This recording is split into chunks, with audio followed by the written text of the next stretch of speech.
We're supposed to be going camping. We're planning to go camping, to leave late tonight, late this afternoon, going through my checklist of things. One of the things that I had on there was to make sure that there was enough fuel in the truck to get to the storage unit. So I went out to the truck, went to turn on the ignition, and nothing happened, wouldn't turn over. And then quickly looked, it looked like the last person to drive the truck didn't turn the lights off. So maybe that drained the battery, I don't know. So found the jumper cables easy enough, connected the minivan to the truck, jumped the truck, it now starts. But my original purpose to get out here and check out the truck, do I have enough fuel to get to the storage unit, which is like 40 minutes away? Fuel gauge is all the way on E. And I thought, maybe this has something to do with the ignition wouldn't turn on, so let me restart the truck. Restart the truck. Now, not only is the fuel gauge completely on E, flatlined, but a message comes up saying low fuel. So somebody's gonna go to the auto store, buy a fuel tank, fill it with diesel, bring it back to the house. So, because I don't even know if I have enough fuel in this truck to make it to the gas station. And now I'm wondering, is that also part of why the thing didn't turn over? I don't know. Probably not. Anyways, but this is among the things that happens when you travel. Stuff happens that you don't want it to happen, but it happens anyways, and there's nothing you can do about it. The gremlins of travel laughing in our face.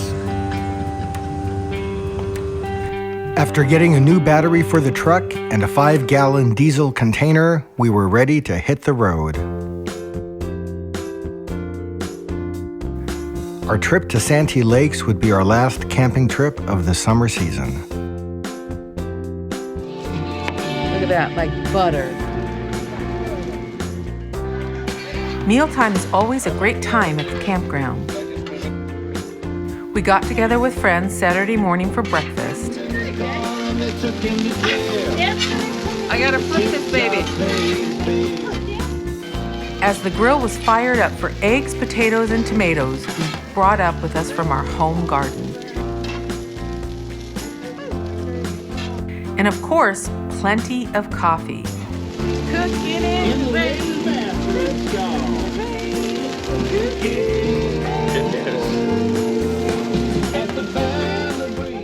Young and old, we enjoyed our time together.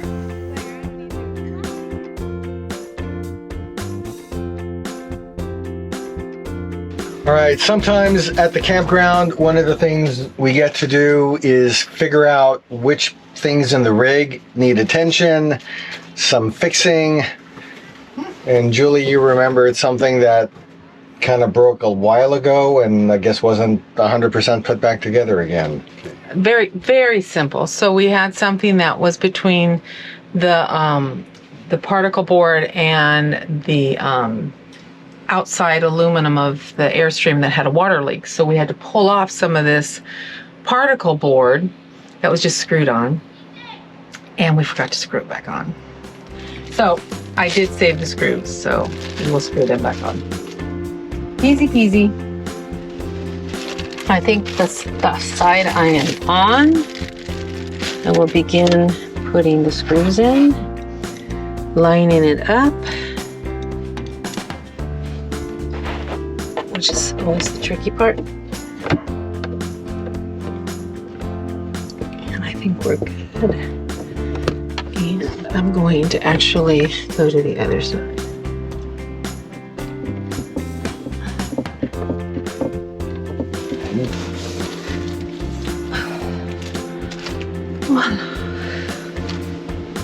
Switched. So that one's done.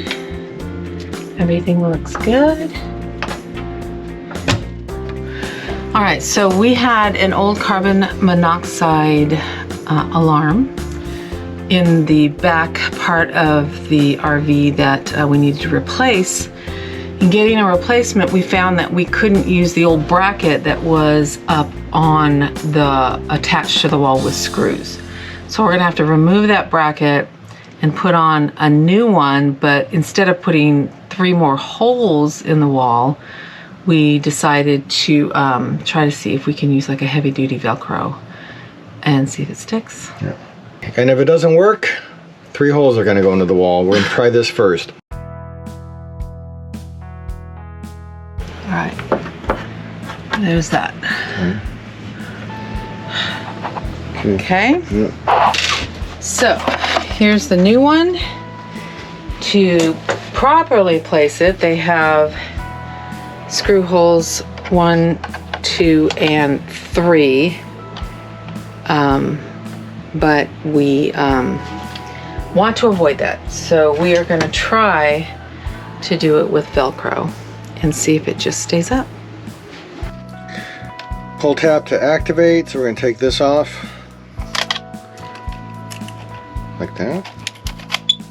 There it goes. Okay, Now with the beep. Yeah.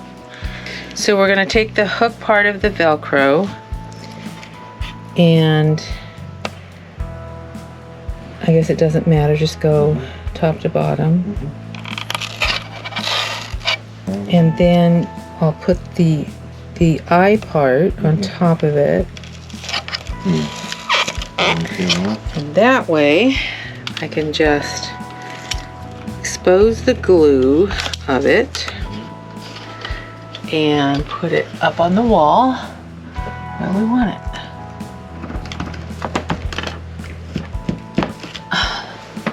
And there it is. See if it stays. Let's see if it stays. The test will be driving home in the earthquake that happens on your way home. The other thing we're not 100% sure about is placement of the unit. So the one that had been in here originally was about our height level up in the Airstream. That's where we are putting the new one, but we recently saw a video from somebody else on YouTube that suggested putting these lower to the floor. The directions that came with the unit said anywhere 4 inches off the ground or higher.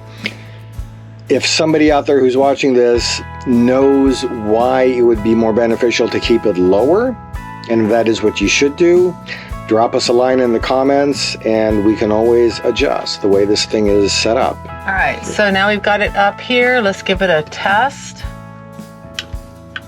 Is that what you do?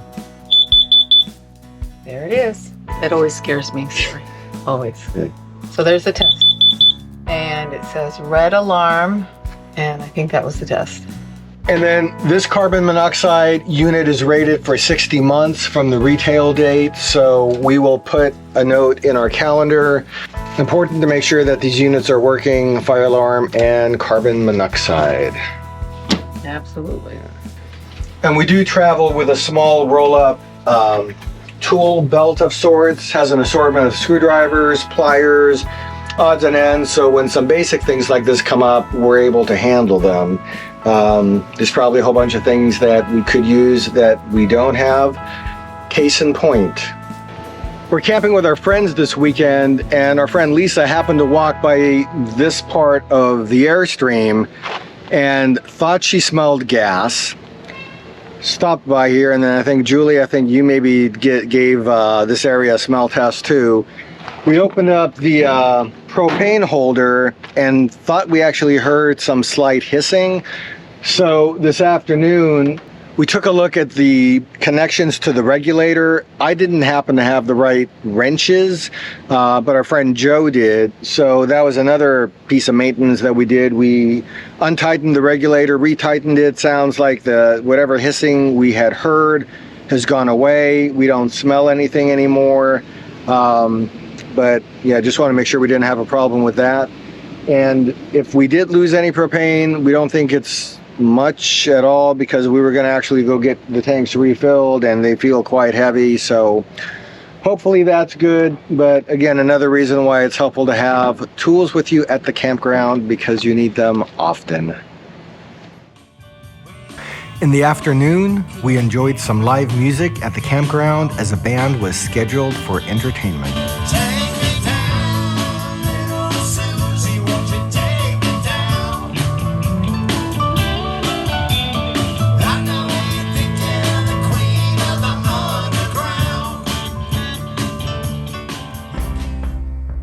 On Sunday, after heading out for church in the morning, we traveled to nearby Alesmith Brewery for some wonderful beers. Beer samplers were the popular choice this day in our group, and you can't go wrong with a side of nachos. Kisses.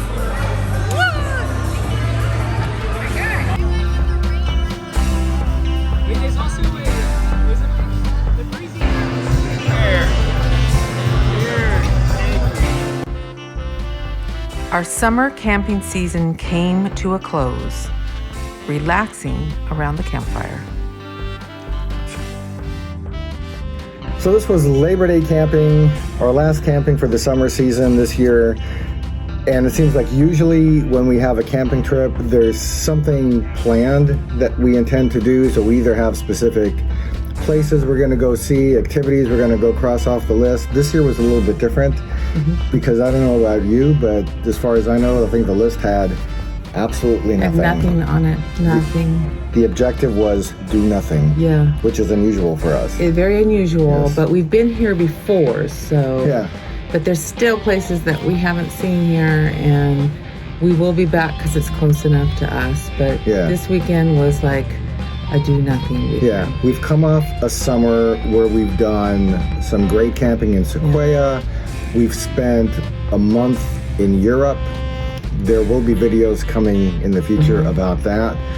Busy, busy, busy, busy. So before this next part of the year starts, probably nice just to spend some time doing nothing. Oh, and the other thing, why it's even somewhat easier to do absolutely nothing here at Santee Lakes, which is where we are, just outside San Diego. They say I think on the campground information that there's internet. Yeah, like there's an internet Wi-Fi you can tap into. It doesn't work.